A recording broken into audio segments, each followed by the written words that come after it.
the daily cyber briefing for Wednesday the 15th of February. My name is Stephen Ridgway. Yesterday, apart from being Valentine's Day, which I hope was a lovely day for you all, yesterday was Patch Tuesday, so if you haven't started evaluating Microsoft patches, then now is the time to get on with it.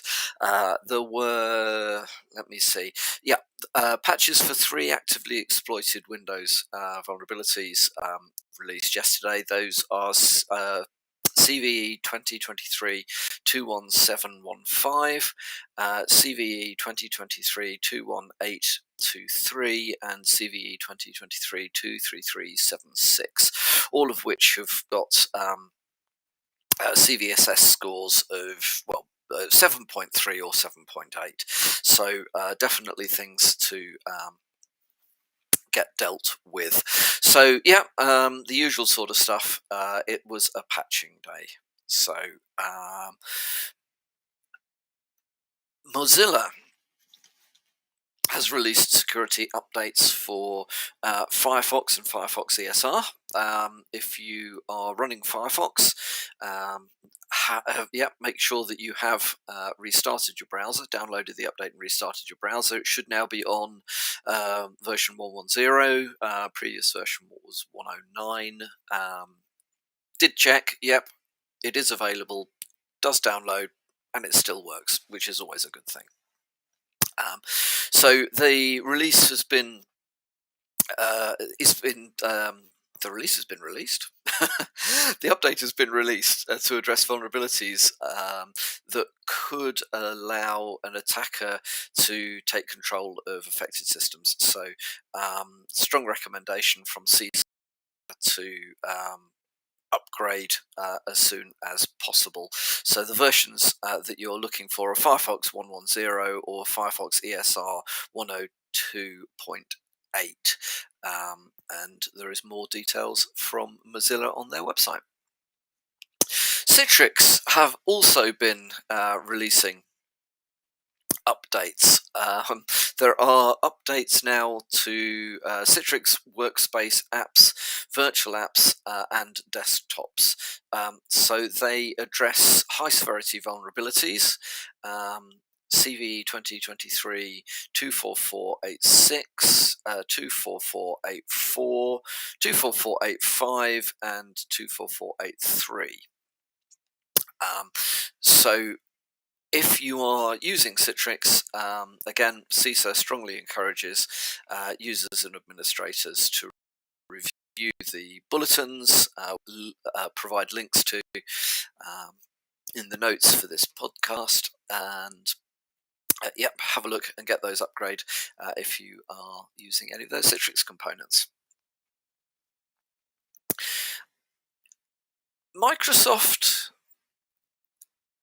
has for a while said that Internet Explorer 11, which is end of support, will be disabled. They have started to do this. So on some Windows 10 systems that have got a recent Microsoft Edge update, will be permanently disabling IE 11. The legacy browser is no longer it's not the direction Microsoft are going in with browsers anymore. It's the end of an era, I guess, but there we are. So devices that should be directing you to Edge if you try to use IE 11, but I think it's something just to be aware of. For a while now, websites that have been incompatible with IE 11, because it is getting a bit old. In fact, actually, for the last 2 years, if you have been using IE 11 and you've come across a site that's incompatible with it, Microsoft Windows has been automatically launching Edge in order to assist with the transition. So hopefully this won't be too painful for too many people. But it's one to be aware of, especially if you are expecting IE11 to continue working and it stops.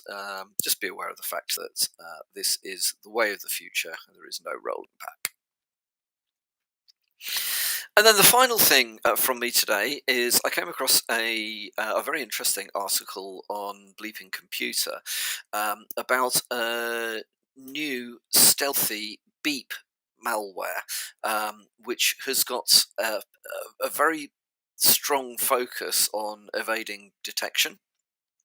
So um, it doesn't look like this particular piece of malware is complete in all of its coding, but it is out there, and there has been research into what it does and how it works. It's at its simplest, it's an information stealer, and it includes a dropper, an injector, and a payload. There are plenty of there's actually loads of potential indicators of compromise in the article. It's a very, very good article. Um, but what I thought was interesting was just to bring to your attention some of the methods that are, the techniques that are being used in order to evade detection. And there are a lot of them in uh, this particular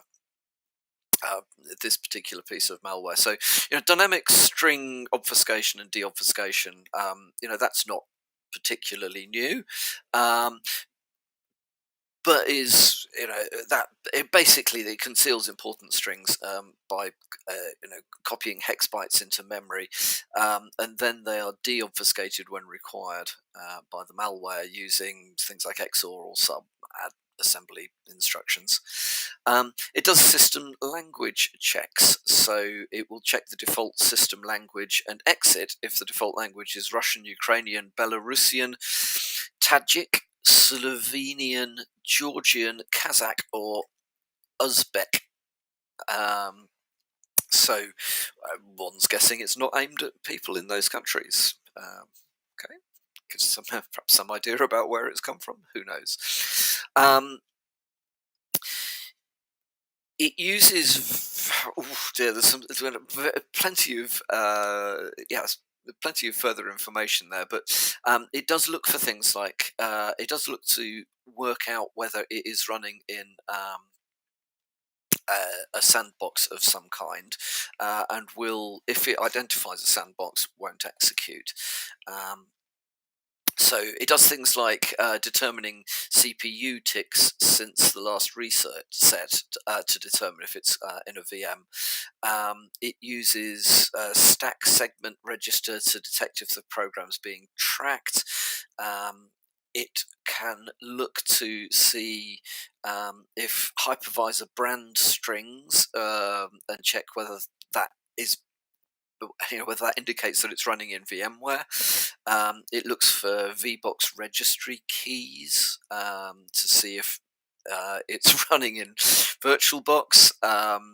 So it has a sleep API function, which will kick in if it believes that it is running in a sandbox to avoid detection.